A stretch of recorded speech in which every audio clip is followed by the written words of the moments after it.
Very good morning, Jai Shri Krishna Guru. Thank you for joining Sai Satcharita Parayan. I hope you had a wonderful day yesterday and today wishing you all a very happy Guruvar. Om Shri Gurubhyo Namaha, Om Shri Ganeshaya Namaha, Om Shri Saraswataya Namaha, Om Shri Guru Dattatreya Namaha, Om Shri Mahalakshmi Namaha, Guru Brahma, Guru Vishnu, Guru Devo Maheshwaraha, Guru Sakshat Parabrahma, Tasmai Shri Guruve Namaha. Shri Sai Satcharita, the life and teachings of Shirdi, Sai Baba. Today we will be beginning a new chapter, that is chapter 41, Sai's Kindness and Conferring of Grace. My obeisance to Shri Ganesh, to Shri Saraswati and Shri Guru Maharaj, to the family deity, to Shri Sita Ramachandra. My most humble obeisance, I bow in reverence to the most venerable Guru, Shri Sai Nath. Such is the greatness of Sai's story that however much you listen to it, it needs no encouragement for listening further. And in fact, it is the listeners who themselves keep the earlier context in mind and are most attentive in listening. When the listeners themselves are so attentive in listening to the story and already have such concentration, why then need one request their attention? Singing or listening to the greatness of one's Guru, the mind will become purified. And if his name is chanted, meditating on him steadily, then his form, which brings the highest joy, will appear to you. I think this is the most important aspect of Guru Bhakti and also attaining God realization. I've explained time and again, Dhyana Moolam, Gurur Murti, Puja Moolam, Gurur Padam, Mantra Moolam, Gurur Vakyam, Moksha Moolam, Gurur Krupam. The source of all, that is the source of all joy, the blissfulness, the Sachidanand is Guru alone. Without Guru, there is no way you can attain the knowledge of the truth. So Guru Sakshat Parabrahma, Tasmai Shri Guruve Namaha. So today being a Thursday, which is a Guru's day, it's the most important and revered day of all days. But every day should be a Guru's day. You have to sing his praises, listen to his stories. That is how the purification will happen. And this is something we have understood all through Baba's Leelas in different chapters. So continuing, in the last chapter, it was narrated how the Udyapan of a vow was completed satisfactorily, giving the sign of the reality of the dream. Similarly, now listen to the story about how a clay bas-relief of Sai arrived in time and quite unexpectedly to satisfy the wish of the devotee. So this is in continuation of yesterday's story. So let us understand, why did Ali Muhammad bring the clay bas of Sai's photo, the Sai's picture, the Sai's image to Hemad at the right time? Once on the day of the holy festival, Sai came in the dream to say, I shall come for a meal today, and fulfilled a heartfelt wish. This story has already been narrated in detail, but today listen respectfully to the miracle as to how the bas-relief came at the right time. Ali Muhammad narrated the story, which I felt was most astonishing. But after all, was it not also one of the most amusing of Baba's Leelas? It was the same Ali Muhammad who had brought the bas-relief at the right moment at noon on the holy day, when we were about to sit for a meal, and had delighted me. This is the earlier context of the story. Now, O listeners, be attentive and listen to the narration further. Sai's life story is most purifying. This is that fascinating story. The listeners are already attentive. The narrator is engrossed at Sai's feet, and Sai's Leela is life and Leela is unfathomable. The very image of beneficence that Sai was. He wore out his body for the good of others and always in a state of being without enmity, had dedicated himself to the performance of good deeds. Whether in good state or bad, the body is never free from its karma. So direct your mind to the Guru's feet with love. Absolutely. See, the divine masters, the Lord Almighty, the one who's a real master, is always wearing out his body in service of this entire world, his devotees, his disciples, this creation itself. They are not sitting even for a moment, not performing karma. Though they have nothing to perform, nothing to achieve, yet they are, full of action. If you look at them, yes, even in that action, they're lost in their blissful state. That is the state we need to develop, we need to get to. And to get to that, we have to evolve. First, purification of mind, purification of heart, and surrendered unto the lotus feet of the Guru will, pave that path. It will open that path for us to evolve on that bhakti marg. That is very, very important. That love and devotion to the Almighty Lord. And then see from your most excellent experience and with love for the Guru in your heart, how the Guru provides effortlessly subsistence and protection to his devotees. Absolutely. The Gurus take care of you. When you surrender unto his lotus feet, there is nothing for you to worry about. He takes care of everything. He says subsistence and protection. No calamity shall befall his devotees. One who has surrendered to the lotus feet of Lord Shri Krishna, nothing shall befall such a devotee. And in Bhagavad Gita, Lord Shri Krishna himself has said, there will be nothing less, there will be no poverty, no calamities, no difficulties in my devotee's life. And there will always be food to eat, basic necessities will always be taken care of. That is what it's mentioned. Subsistence will be taken care. And he's always ever there to protect his devotees and disciples. The one who has surrendered into his lotus feet. That is extremely important. So surrender. Let us evolve through this beautiful journey of realizing who we truly are, and also who is God all about. What is the truth about this life? Why have I born, in this world? Why should I face these miseries? A day in and day out. When you look at people in this world, somebody suffering from sickness, somebody is having some challenge, someone needs money. The difficulties of material worldly existence are endless. It's miserable. Happiness is only a momentary thing. When you get something which you desire, then it's a happy state. But the same thing over a period of time turns into sorrow too.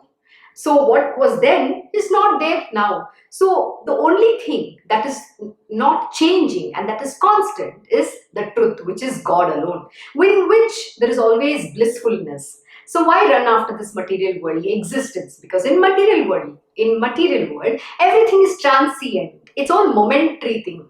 So what was then is not there now. What is going to be there now? It's not going to be there for tomorrow. I'll tell you a very simple example in this world. People save, work hard, really hard all their life, saving every drop of their hard-earned money and saving for a rainy day. Who has seen the rainy day tomorrow? We don't know what life is going to be tomorrow. Did anybody in this world expected a pandemic? Of course not. Nobody even had ever imagined. And suddenly pandemic came in our life. And today we are all, working through how to evolve in this pandemic times too. Or even after the pandemic is gone, what does life look like? What does the new normal look like? And we're trying to adapt ourselves to that situation. Similarly, people believe that there is a tomorrow, there is going to be a better day. I'm going to, collect money and save it for my daughter, son, my grandchildren. I want to make fixed deposits, everything. I've worked hard. And there are people in this world who will say, oh, you know what? I did not even drink a tea and a coffee. I saved even that 5 rupees, 10 rupees. I've gathered those money, literally, small. Every drop of my blood, I've worked hard. I've sweat. And then I'm saving that penny. For what? Has anybody seen the tomorrow? Of course not. So why are you after this material world thinking that there is a tomorrow? I will save for my children. I want them to be happy. Come on, live in the here and the now. One very important lesson my Krishna Guruji has imparted is we don't know if there is a tomorrow. You have this moment. Live to the fullest. It is here and the now. Why are you bothered for it tomorrow? You think God is not there to take care of you? Who do you think you are to save for your children, your family? And what makes you think you own them? Just because you've given birth to some children of yours, you think you own them, you have the right. And there are people who will want to say, I want to get my children married off, and then becomes a deal, marriage deals happen. I don't understand what this life is all about. Why are we getting into such things? Most important, surrendered your life unto the lotus feet of the divine Lord, Almighty Lord, and He will take care of you. Because everybody is His children and nobody owns anybody. This is one thing you need to understand, and that's a very important lesson my Krishna Guruji has always said. I'll give you a simple, stupid example. He'll say, if you want to live today, you want to eat something, finish it off. Because who has seen there is a tomorrow? You think you're going to have time tomorrow to even eat or do those things? No, you will not have the time. What makes you think the time is going to be there? No, we don't know. So why are you, expecting that there is going to be a tomorrow? And in that case, a beautiful lesson Lord Buddha had given to one of his disciples. Someone came to Buddha, and at that time Buddha said, he said, what? Okay, I don't know the entire background of the story, but I'll give you the gist of the story. So a person comes to Buddha and then asks for, what is my life like? So Buddha said, you will only be alive for next 24 hours. And this man gets a shock of his life. And you know what he does? So he immediately goes back and then he does everything in the 24 hours that he wished to do. He is being nice to his wife, he's buying some gifts to his children, he's returning the money that he owed some people, he's talking different things, and then he, from morning till night, he makes sure he does too many things that he wanted to. Why? Because he just has one day to live. And then what happened? And then evening passed, then he tells his wife, I'm going to be dying. I just have 24 hours. So his wife gets a shock because I've never seen, my husband being so nice. I don't know what's changed. And then he reveals to her. So they're all upset about it. So he goes to bed and he's believing that he's not going to be alive. And the next morning comes and he wakes up. And then he gets, oh, I am alive. I thought I was going to be dead. And then he goes to Buddha. He gets very angry. Why did you lie to me? You said I will not be alive. Then Buddha asked him, what did you do in this 24 hours? Then this man narrated everything that he did. He said, can you live life every single day like this? Imagine how many activities have you done today just because I told you you are going to die. And this is human nature. We think we have a tomorrow and then we procrastinate doing our stuff. We think there is a day to attain this spiritual knowledge. Oh, I am just young. I need to enjoy this material world. Let me take my own sweet time and then someday I will take God's name. No, sir. Today is the day. Today you have to evolve on this path. Redeem yourself. This human birth is very precious. Don't lose it. The opportunity that you have got to redeem. Not just yourself, but your 7 generation upwards and 7 generations downwards. Please do good to yourself and everybody around associated with you in your life. Don't get lost in Maya. God alone is the truth, and that is why we always have to have the Guru Bhakti, love and devotion to the Guru, because only through Guru can you reach God, can you attain God. Guru is the doorway to God. So coming back in your life, live like this, thinking that today is the last day of my life, and ask yourself, what are the things that I want to do? If it was my last day of my life, what are the different things I would want to do today? The most important thing, do that as if today is the only day that is left in your life, and tell me what happens. Life will be beautiful. Life is going to be magical. And don't bother about, saving for someday. You want to eat, you want to enjoy that money, do it. Doesn't matter. There is no tomorrow. It is here and the now. This is a very profound lesson which Lord Buddha had imparted. Living in the here and the now. Don't bother. And believe me, who was Lord Buddha? He himself was Prince Siddharth. He became Siddharth Gautam Buddha. And what happened? And he is the one who has seen the truth. He has been a king. And then he says, I don't want this. I want to understand what life is all about. And then he attained enlightenment. Most important. So, hasn't Buddha seen the material worldly existence? Of course, is better than you and me. So why should we get attracted to this material world? That is what here Baba is teaching. All through this entire lessons that we have done so far, 41 chapters, we are in the 41st chapter. All we have studied is don't get attached to relationship, be detached, have dispassion, discriminate, and don't get carried away by what happens around you. And most important lesson, don't get carried away by somebody saying good, somebody saying bad. See, most important thing is you need to have arduous effort. People are going to provoke you, people are going to say things because they are all living in their ignorance. So don't bother. Only take Hari Bol. Take his name, chant his name. Your life will be redeemed. So this is a state not to be attained even on asking, but it can be attained only by singing the praises of the Guru.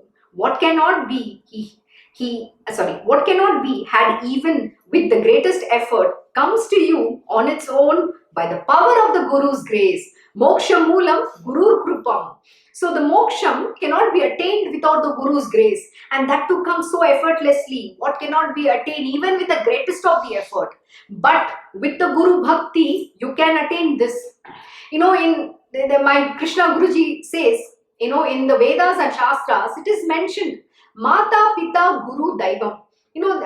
Recently in one of the Das Bodh Satsang, he was giving a very beautiful lesson in which he says, the Vedas and Shastras are codices.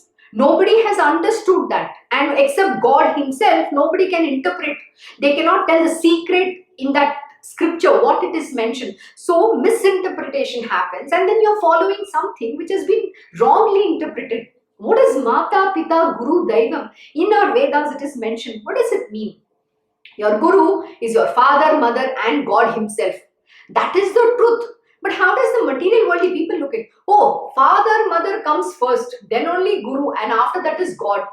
Oh, really? This is how people talk today, because they don't know what is Vedas and Shastras. No Brahmins in this world can understand. Then only the knower of the truth. Who is the Brahman? Brahman means he's the knower of the truth, the wise man. One who has discerned this knowledge, who is none other than the Lord himself. Guru Sakshat Parabrahma. The Lord manifests to impart this knowledge, the truth about what is written in the Vedas and Shastras. Who has written Vedas and Shastras? The Lord himself has written it. So besides God, who can describe who God is? So don't go by what you understand from all these learned pandits. Even Samarth Ramdas Maharaj in Das Bodh has explained this. Foolishly don't go fall prey into this. And not just that, today it's become a fad. Meditation, yoga. My Krishna Guruji will say, what does yoga mean? Yoga means union with the divine, not your body concoction. That is not yoga. People don't even understand. And today yoga and meditation has become a big business. People are running commercial enterprises with that, not even understanding what it means. And meditation, you should go listen to my Krishna Guruji's Das Bodh Satsang yesterday. He gave a full lesson on what is meditation and how do you meditate. You can't force your mind to meditate. We say dhyana moolam gurur murti. Yes, you have to do dhyan. You just have to do it. See, sadhana is a must. You have to practice, but you're not going to force yourself. When you say, oh, I'm meditating, then no meditation happens, because you're concentrating on your mind. So meditation has to happen selflessly, effortlessly. Yes, you have to sit in dhyana. Sit, but don't bother about you're going to meditate. And meditation can happen in any which way. When you meditate, actually, in reality, when you meditate, you will not even know that you have meditated. Because the moment you say, I saw this vision in my meditation, then that's a mind's creation. Meditation happens naturally, without even your awareness. That is called meditation.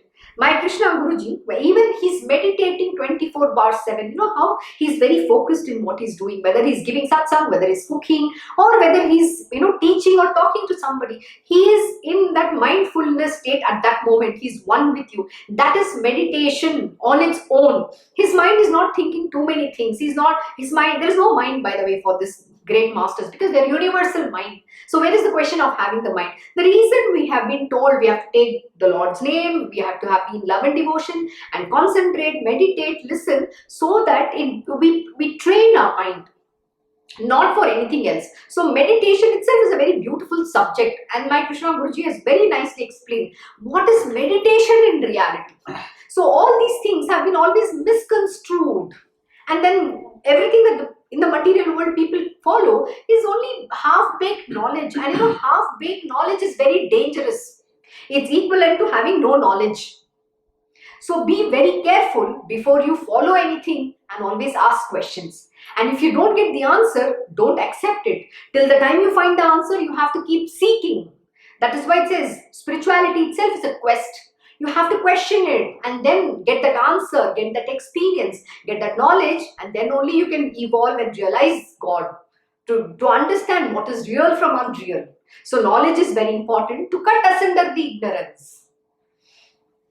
So coming back, those who came with conceit to observe him critically returned with vanquished pride, happy in great pleasure of his darshan. Success, wealth, generosity, knowledge, peace and detachment. With these 6 virtues was Shri Sai fully adorned, as Sri Vishnu himself. Absolutely. I will read this once again. Success, wealth, generosity, knowledge, peace, and detachment. With these six virtues, as Shri Sai, fully adorned as Sri Vishnu himself. So what are we saying? Guru Sakshat Parabrahma. Lord himself is the Guru. The Guru is not an ordinary human being. So please do not get deceived. And very unfortunate in today's day and age. Yes, we are in the Kali Yuga. And what happens is there are all these fake gurus. They are running conglomerates and they're doing too many things. And people fall for this. And they cannot recognize the real master from the unreal. And what happens is they think the unreal or the fake gurus are the real ones, and when they meet the real masters, very sad that they don't have the eyes and the grace to accept, to see the divinity there, and then they'll question. And what happens when you question and when you doubt when you meet the real master? You are just out. You don't get the grace. Like my Krishna Guruji will say, grace is on everybody. How many people can accept it? How many can imbibe it? It is your innermost being which has to open up. Who's creating the doubts? The mind. You think during the initial phase of my spiritual journey, did not the mind create all the doubts? The mind is there to put the doubts. But it is to check how much faith you have. Those are the tests. Because evolving on the path of spiritual is not a joke. The gold has to be put into the fire. So the impurities have to be removed. Only the pure form of a gold, who's strong, solid, can evolve. Because you can't just have some impurities and then say, oh, I am spiritual. No, it doesn't work like that. Again, the example of a bottle of Ganga water is there, and if you put a drop of potassium cyanide in that, it becomes poison. Similarly, your mind, when it raises the doubts, your heart becomes contaminated. So then the God realization can never happen. Understand this very important truth. So don't fall prey to this. Always seek the grace of the Divine Lord Almighty to recognize these real masters. But most important, understand one thing. The real master is going to test you out to see how are you deserving of that grace or not. In the sense, you can only recognize him only with his grace. Until he doesn't grant you the grace to see him, you cannot. But he's going to check you out. Are you even worthy of that? So, open your heart, show the deservability and evolve. Don't doubt him. How great is our good fortune, by virtue of which Sai, the cloud of universal consciousness, gives us darshan without our worshipping or offering him puja. Absolutely. Many people get this grace and blessings from the real master. But are you even taking that? Unfortunately not. You're destroying what you have. Why? Because your mind has come, you've raised your doubts. And also yesterday, when one of my Guruji's, disciple was here to meet him and he was talking. And in that he said, it's very difficult to understand, who you are. My Guruji is not going to, show who he is or that he's great. He will never even acknowledge himself. Oh, I am this. He'll always say, I don't know anything. Krishna knows. He doesn't even have a name. Yesterday I was telling you that when somebody asked, what is your name? He said, Krishna knows. That is how his pen name became Krishna knows. And then we started addressing him, Krishna Guruji. That is who he is. And in his name, that name, like how Sai Baba got his name. Similarly, my Guruji is the one in who he's the divinity, what is mentioned in his name, Krishna, Lord Shri Krishna. But can you even realize that? No. When you look at this Baba or like people like my Guruji, we think, oh, he's an ordinary human being. Baba used to wear the kafni, so people thought, oh, he's a very poor man who looks like a beggar. That is how the worldly people look at a person like a great master like this. To my Krishna Guruji, say, oh, he's wearing a jeans pant and t-shirt. What spirituality he is teaching? Of course, sir, the highest spiritual knowledge you can ever get. But please show, that you are deserving to get that. And don't judge any gurus, the great masters. Please don't even judge them. And have you ever seen how Ramakrishna Paramahamsa Ji looked or Ramana Maharishi? Ramana Maharishi never even spoke. He hardly spoke. He was only wearing just a small, that we say dhoti. That's all he was wearing. And Ramakrishna Paramahamsa Ji too. Hardly you could see him. He was also wearing the dhoti and sitting half the time, not even having the upper garment, to cover his body. He was very simple. That is how these great divine masters are. So what makes you think he's going to, have some fancy garb and he's going to look, glamorous? No, they are not. They are avaduta. They are eternally free beings. They can roam around, yet you can't recognize them. Such is the great of this divine beings, the greatest of the gurus. Take the case of even Mirabai. She was a devotee of Lord Shri Krishna, but she never wore, being the princess, she never wore any of the fancy garments and walked around. She was wearing a simple garment, a simple sari, and was lost in singing beautiful prayers for Shri Krishna. Maro Giridhar Gopal. How beautiful it is. You are my Giridhar Gopal. Can you even, say such beautiful praises to the Lord? No, you are very busy. Oh, today I have this meeting, tomorrow I have this meeting. I have to go here, I will take care of my children, my job is there, I have to go speak at somewhere. They are always running from one place to the other, to the other, to the other, non-stop. Haribol, the name of the God is not even there in your mind. The God is not even a priority in your life. He is the last. That is what we have arrived in. This is Kali Yuga, and without a devotion to the Lord, singing His praises, you are not going to evolve anywhere. So coming back, it is said, where there is devotion, there is God. And with us, devotion is wanting. By great indeed is the Sai who feels compassion for the poor and the meek. But now, O listeners, listen to the detailed account that Ali Muhammad narrated, and you will know how incomprehensible is Sai's Leela and how great his powers.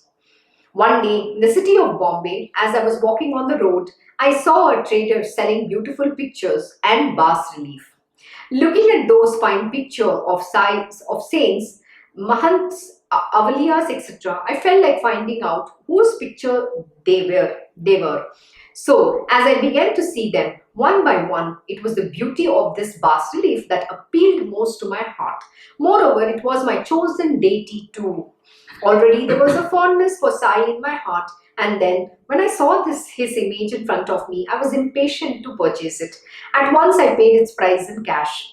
I brought the bas relief home and hung it on the wall. Happily, I used to take its darshan every day, for I had great affection for Baba. 3 months before I gave it to you, I was not in good health and stayed at the house of my brother-in-law in his company. Noor Mohammed, Peer Boy, was my brother-in-law. My leg was swollen and was operated upon. Being thus unwell, I stayed there for 3 months, and there was no one staying in my house during those 3 months. However, the famous Baba Abdul Rahman, Maulana Saab, Muhammad Hussain, Sai Baba and Baba Tajuddin, they did not leave my house. Beautiful pictures of all these and others like them were on the wall in my house, but even they were not free from the wheel of fortune. Such was my distressing condition here. But why this Sade Sati for these pictures?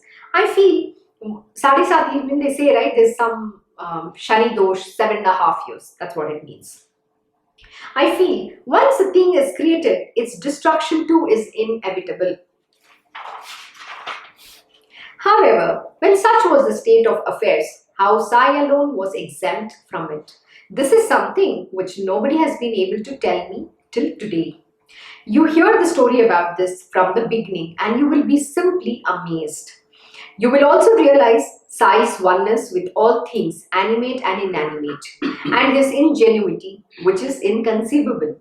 A small picture of Saint Baba Abdul Rahman was in the possession of Muhammad Hussain, known by the nickname Tariya.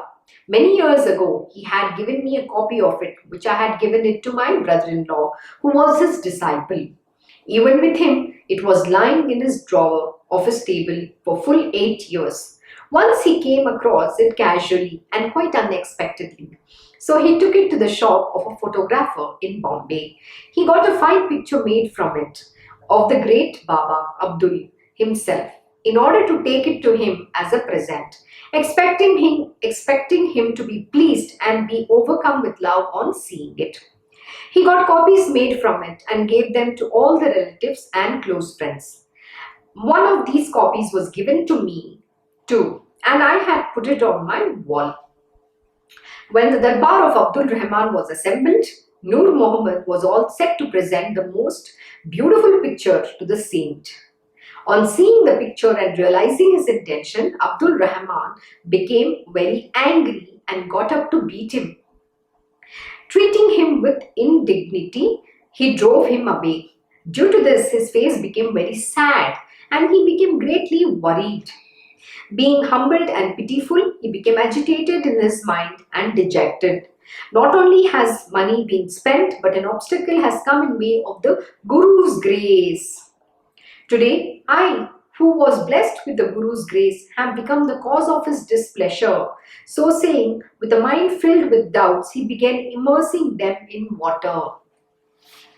He said, these pictures of the saints should never be kept in the house. Because of them, I have lost my Guru's love. Why then this ungainful effort? This picture, due to which my Guru was displeased with me, will sometime or other harm me, if it is of no use to me. That too was a way of worshipping the idol, which if my Guru does not like, then causing his displeasure, what is its use to me? Even though much money has been spent to collect these pictures, there is no other way now but to immerse them in water. So, taking that photograph with him, my brother-in-law went to the wharf to immerse it in water and would not have given it to anyone, even if asked for. He went straight to the Apollo Bandar, hired a boat and sailing as far as into the water as he could, ultimately consigned it to the waters. And he did not stop at that, but started the same procedure at Bandra. After collecting all the photographs by entreating the relatives and friends to whom he had given them, he said to them, Baba Abdul was very angry. So, whoever has the photographs should return them to me, for they must be immersed. Thus he requested them all. From me, too, he took the copy he had given and so also from my brother and sister. Thus he got hold of all the 6 copies. Then, taking all the copies and filled with anger, he reached the sea at Bandra, where the stretch of land ends and water begins. Calling a fisherman to him, he entrusted all these pictures to him and got them immersed in the waters of the sea.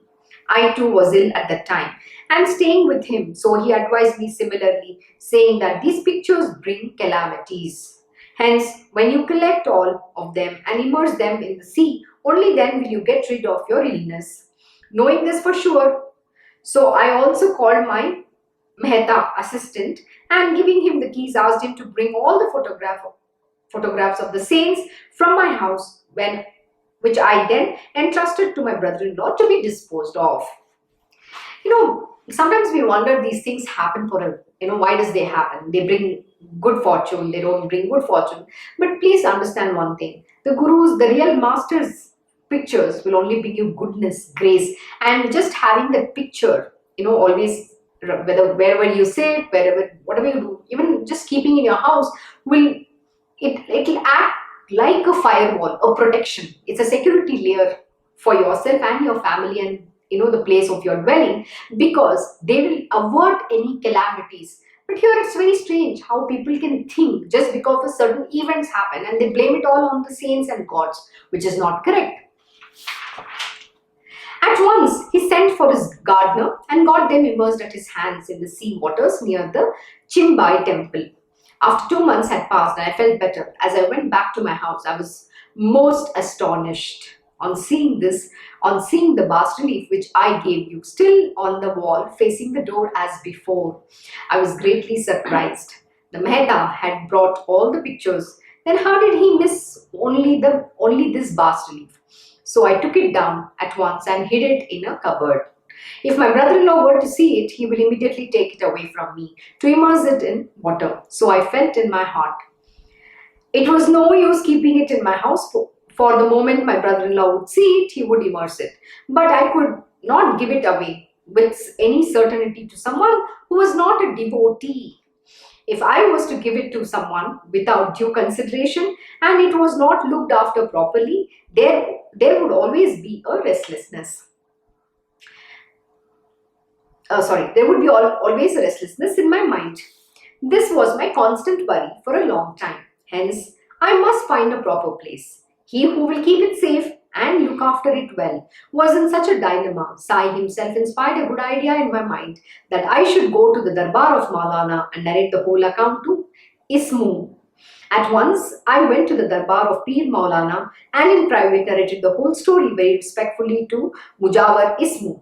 We both decided it would remain safe with you. So we both made such a resolve on that day, on that same day, that this bas relief of Samarth Sai should be kept at your house and that we should present it to you ourselves so that it will remain at the proper place.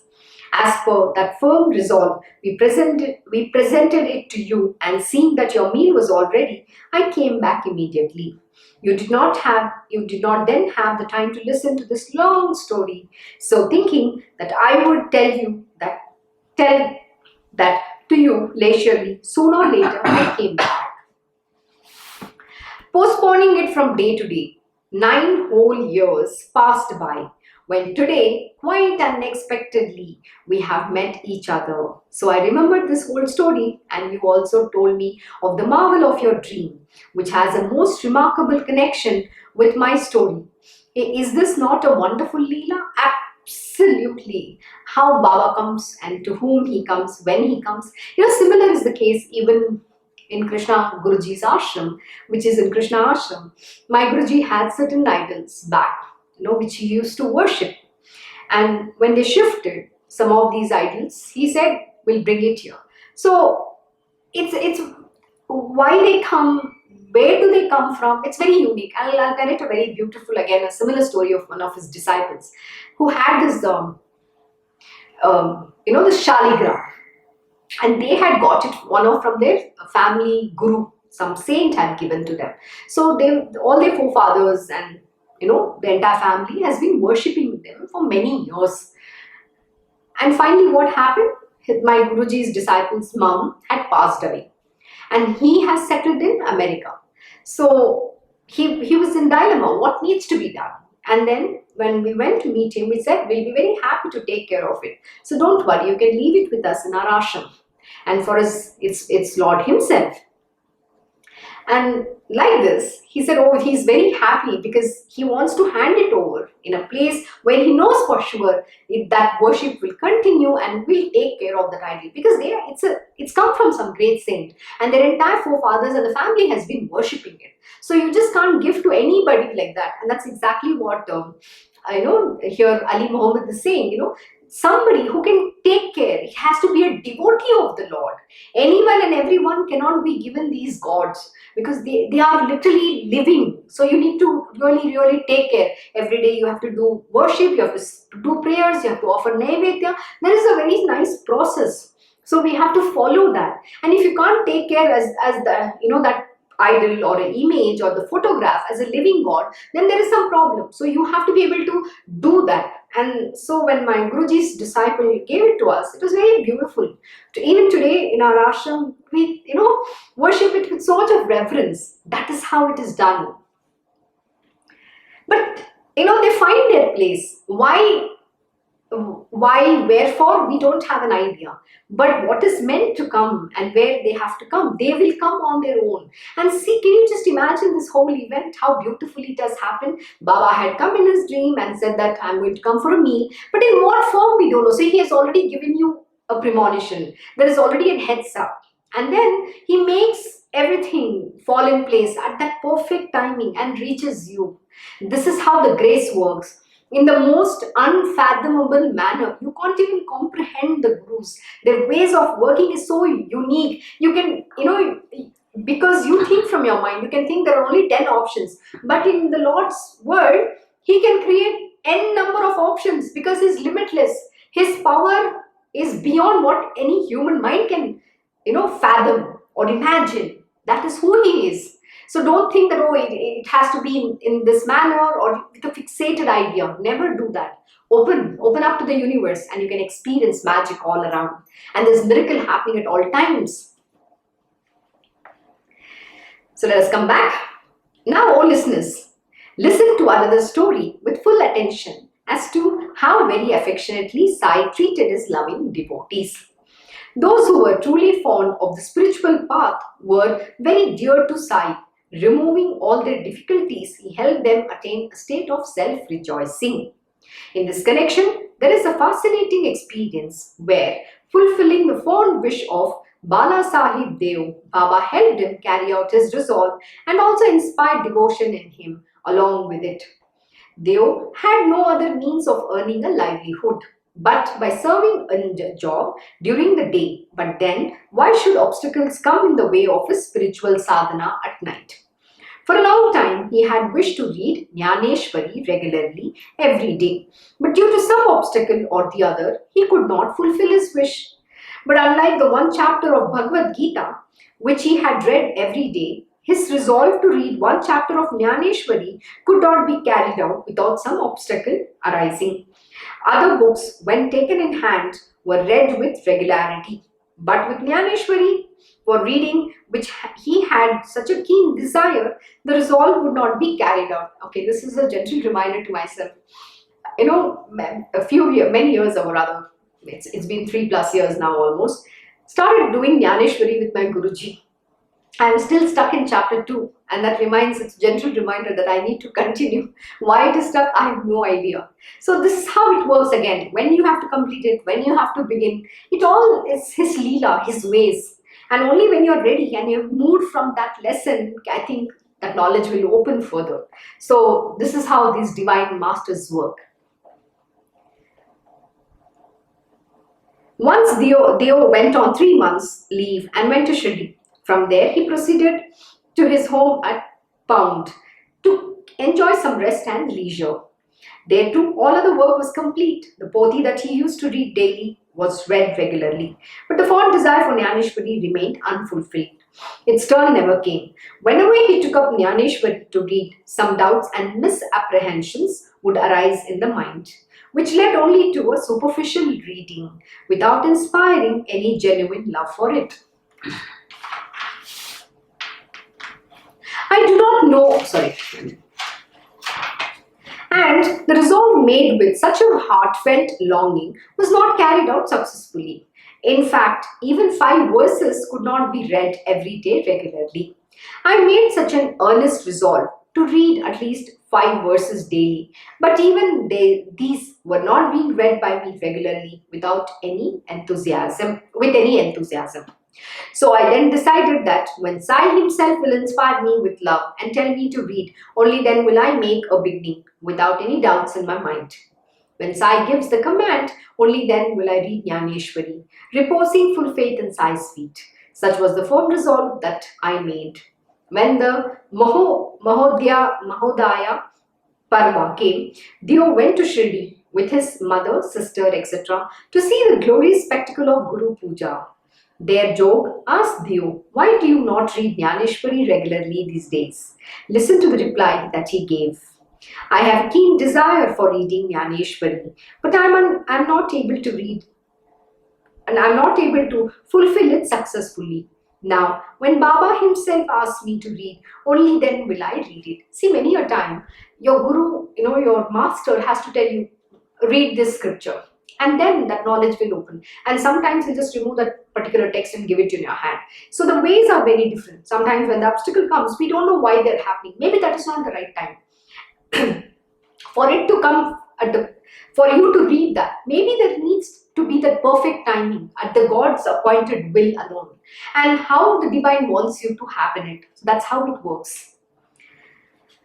I need no such tricks. Baba, I missed a word here. So Jog told him a trick. Bring a poti of Jnaneshwari and give it in the hands of Sai Baba. When he gives it back to you, then you should start reading it. I need no such tricks. Baba knows my mind. Then why does he not fulfill the desire of my heart and say clearly, read? Then when he took darshan of Samarth, the power cut has happened, it will come back soon, but we'll continue. Then when he took darshan of Samarth, he offered 1 rupee at his feet. Why only 1? Bring 20, said Baba to him. So he brought 20 rupees and gave them to him. At night, Deo met Balakram. So he asked him about an earlier incident as to how he won Baba's grace. I will tell you everything tomorrow after the Aarti. Balakram assured him. All right, said Deo to him. The next day when Deo went to the mosque for darshan, Baba again asked him for 20 rupees, which Deo gave very gladly.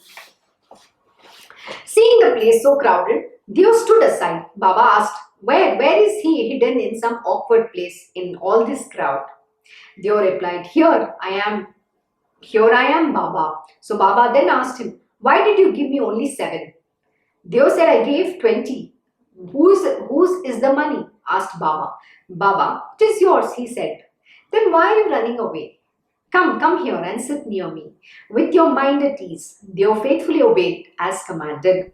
The arti took place as usual and people went back to their respective homes. Deo met Balakram and began to ask the same question as before. He asked him for an account of what had happened earlier. Balakram also told him everything from beginning to end. Deo then said to him, how did he guide you to the Upasana? Did he tell you how to meditate on the Brahman? Do satisfy my desire of knowledge, Deo requested. And as Balakram also began to answer him, to satisfy his desire, Baba himself sent for Deo. How affectionate is Sai, he sent Chandru to call Deo. Without a moment's delay, Deo came to meet Shri Sai. It was 4 o'clock in the afternoon and he saw Shri Sai before him, leaning both his hands on the parapet of the mosque. On reaching there, Deo at once made obeisance. Baba then asked him a question. Where and with whom were you conversing? Deo replied, I was listening to your own glory from Balakram on the upper floor in Kaka's Wada. Bring 25 rupees, Baba commanded Deo. Immediately he brought the rupees and offered them to Baba. How many have you brought? Asked Baba. 25, said Deo. Come and sit with me. So he went to the mosque with Baba. Baba sat near the pillar. There was no one else in the mosque. He said, you have stolen my piece of rag without my knowledge. See, the Gurus talk in a very cryptic language. So let us understand what is he trying to say. I do not know of any rag, Deo assured him. So Sai said to him, then it must be somewhere here only. Where is any rag here? Said Deo at the time. Baba got up saying, you search for it. This tendency of yours is evil. Maybe some mischievous child has taken it. See, it must be here somewhere. Hearing this, Deo began searching further, but could not find. Wrinkling his eyebrows, looking around here and there, Sai glared at Deo as he roared at him, saying, you are yourself a cheat. Who else except you will come at this time to steal a piece of rag? I regard you and you alone as the thief. Here, that you come like this is to steal? Grey as your hair has turned from black, not in the least have you got rid of your bad habit. I will strike you with an axe, I will cut you up, I will kill you. Where can you escape from my hands? Wherever you go, there I will kill you. To Shirdi you come all the way from home, is it to steal? Take back your money and bring me my piece of rag. Sai turned red in the face with anger, indulging in abuses in the wildest terms. Abuses and curses rained in torrent. He seemed to be burning with fury. Deo looked on with affectionate awe and admiration as Sai was filled with rage.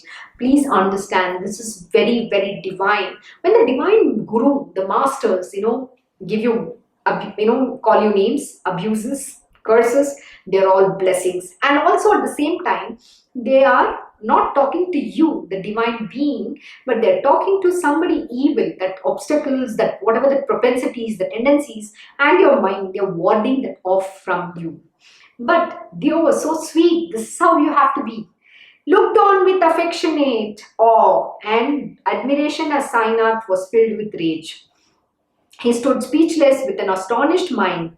Deo was all alone with him and it looked as though he was in for a good beating. Or maybe Baba was revealing the wondrous vision of the cosmic form, Vishwarupa Darshan, and the thought filled his heart with joy. Will he now pick up the baton and strike vehemently? I am trapped in his hands, being all alone. But let him do what he wants. And yet, what is this puzzle about the rag? It was something that Deo just could not solve. At the same time, when Baba said, get out of here, Then he then moved towards the steps. I am powerless to know the secret meaning of this piece of rag, but by Sai's grace, when I know it, I shall narrate it for the listeners. After about 12 minutes, Dio came back before Baba. The shower of abuses still continued. Why have you come up? Baba said, go away, be gone to the Vada. On hearing this, Dio obeyed the command respectfully and making obeisance at his feet, returned to the Vada. See, this is very important lesson. See, when your Guruji says, get out from here, you need to right at that moment obey his command. There is a reason why he's saying what he's saying. But if you're adamant and stubborn and use your mind and stay on, then you're going to be ready to get into more such, I don't know what is going to happen, but it's always not good. My Krishna Guruji has said, if I say good night and go, that's it. That means that I've already given you, saying I will only meet you tomorrow morning. But coming back and saying again I want to talk to you and meet you is not the right thing to do. So this is how one devotee must be. Obey his command absolutely to the T. You cannot use your mind. He then narrated from beginning and in detail to Jog and Balakram all that had happened as it took place. Then for about 24 minutes or so, the volley of abuses and curses was being fired. After 4 or 5 hours had lapsed, Baba himself began to call people to him. Dio also went there and sat among others. Shri Sai said, the old man must have felt hurt. After all, of what importance is a mere piece of rag? Yet I wounded his feelings with a torrent of abuses. But he had stolen it. Then what could be done? I could not help saying it.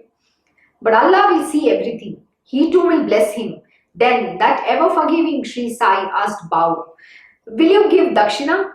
How much shall I bring? Asked Dio. Bring 12 quickly. But when Dio looked into the pocket, there was only a note for which he could not get the change. Dio said to Baba, let it be. I do not want. Baba said, in the morning you can give me twice. I did not remember. In the morning you gave me twice. I did not remember it. Yet Dio obtained the required amount and gave it to Baba, making obeisance at his feet. Listen to the words that came from Baba.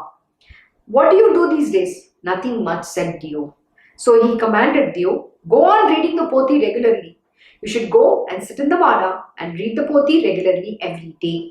And while reading, keep on giving exposition faithfully to all. See, it is only when your Guru, when your great master commands, will the knowledge open, not otherwise. He says, you have to read the Poti regularly every day, and while reading, keep on giving exposition faithfully to all. This is how the knowledge opens. There was a reason. So what Baba did, that abuses and everything, was nothing but removing that obstacle from his life. And then he said, now he blessed him. And before he opened up knowledge, Baba took the Guru Dakshina. Please remember, in this everything matters. Guru Dakshina is very, very important. You cannot get any knowledge without giving Guru Dakshina. Know that. Brahmanyana though next to impossible. I think we have done enough in chapter 18 and 19 on Brahmanyana and Guru Dakshina. That's very beautiful. We have explained it. If you want, you can always go back and listen and understand the true meaning of why Guru Dakshina also is extremely important. Baba has very beautifully described in that chapters. When I sit here, ready to give you a whole shela, resplendent with jari work, why do you go to steal piece of rags? Why do you indulge in this habit of stealing? It's quite, you're curious, right? It's cryptic. What is he talking about? What is this piece of rag? Of course he will unravel. Let us understand. He will reveal what that means. Thus, the words from Sai's mouth, thus the words from Sai's mouth, do the reading of Poti gave me my inner mark. And I became very happy. Obeying that command respectfully, I then began reading of Jnaneshwari from that day regularly and also began giving an exposition while reading. I got that command that I wished for, and anxiety of my heart that was under a vow was laid to rest.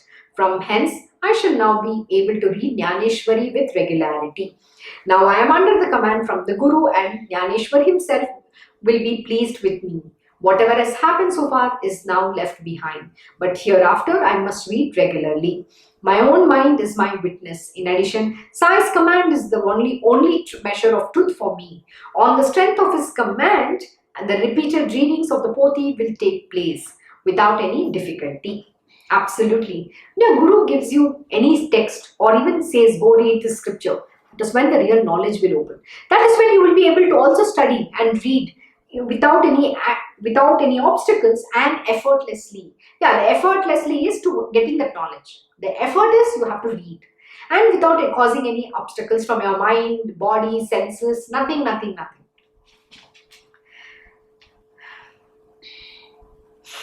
Baba, I prostrate in obeisance and surrender to you single-mindedly. Take this child under your wing and get the reading done by me. Now I realize what the piece of rag meant. It was really what I had asked Balakram. And this is this it was that Sai did not like and which filled him with rage. Baba did not like that I asked Balakram as to how he was guided to the proper upasana, to meditating on the Brahman. When there he was, all too ready to answer any questions, why should I inquire about these matters independently from Balakram? Hence the great harassment, absolutely. So you have the Brahman sitting right in front of you, and why are you going roundabout and asking somebody else? That is exactly what the piece of rag meant. So, but to say harassed is in itself a daring statement. He who is overflowing with love for the devotees and will not even dream of harassing them for him harasses is certainly the most inappropriate verb. Absolutely. They were all the blessings. He did not harass but taught me that whatever wish arises in your mind, it is I myself who will fulfill it. What is stolen can never be of any use. Absolutely. Although outwardly Sai appeared to be angry, in his heart he was always filled with joy. He looked infuriated with rage from outside, but inwardly he was happy and content. Of course, yes. This is something I'll vouch for. My Krishna Guruji, though he appears, that he's quite angry, he's upset, and he give you peace of mind, but he's absolutely blissful. He's full of love. The reason he does that is, please know that he wants your progress. Every guru, when they want your progress, they will do this. So that is that is also another mark, a character or a quality that you can recognize in the real master. He in whose heart there is a keen desire to achieve his own good will regard the abuses and curses as a shower of flowers, being quick to see his own benefit in it. Yeah, it's taken me many years to understand the truth. Our ego comes when the guru hurts you. Baba also said that old man must be too hurt because he gave him so much of abuses. But no, Dio was, on the contrary, in awe with compassion and love. Such is the devotee. Obviously he's a very great devotee of Baba. To attain that state is not so easy because your master can say you and he's going to provoke you. He's going to put fingers on your sweet spots, that which is going to get you irritated, provoke you to the level that you can't imagine. And finally your mind will come and then you're going to fall prey to it. Don't do that. But on the contrary, see how much he loves you. That is what you have to recognize. He's so loving. He cares for your progress, for your well-being. That is why these great masters do that. And that is the blessing. Take it as your blessing. The shower of abuses and curses are blessing. And you will evolve on your path of spiritual. So I will not continue further. I will stop here. Yeah, I'll finish one more verse. So listening to the harsh, vulgar words did not swerve Dio's mind. His heart overcome with a deep love, he felt them as a battering with flowers. Of course, this is exactly what you have to feel. From the milk-filled teats of the cow, only the fortunate one will get the milk, but the leech that clings to the teat will have nothing but impure blood as its lot. The frog has lotus roots for a neighbor, but whereas the black bee, with its boundless good fortune, drinks freely the nectar of the lotus, to the luckless frog, the feast is of mud and mire. So are you the fortunate ones. We have met each other. Ask what you want and get your doubts resolved. So said Sai. Just see how my obstinate insistence that I will not open the Jnaneshwari until Baba says read was readily complied with by Baba. So this is how the great divine masters work. But when you're seeking spiritual, please know they're ever ready. They want to give you that knowledge. And he's the Brahman sitting there to be ever ready to give you this knowledge. You just need to ask for it. So don't go and ask somebody else. Ask the Brahman himself who's sitting right there. Guru Sakshat Parabrahma, why are you going roundabout? This is exactly what Baba was saying. Come and ask me, I am here to fulfill your wish. And it's also mentioned, those who aspire to be spiritual, they were very dear to the Gurus. They are very dear to Baba also. So with this, we'll stop here. We'll continue tomorrow from verse 158. I hope you had a wonderful session today. I hope you learned a lot. And I'll see you tomorrow morning, same time. Thank you for joining Sai Satcharita Parayan. Wishing you all once again a very happy Guruvar. Om Shri Guru Bhyo.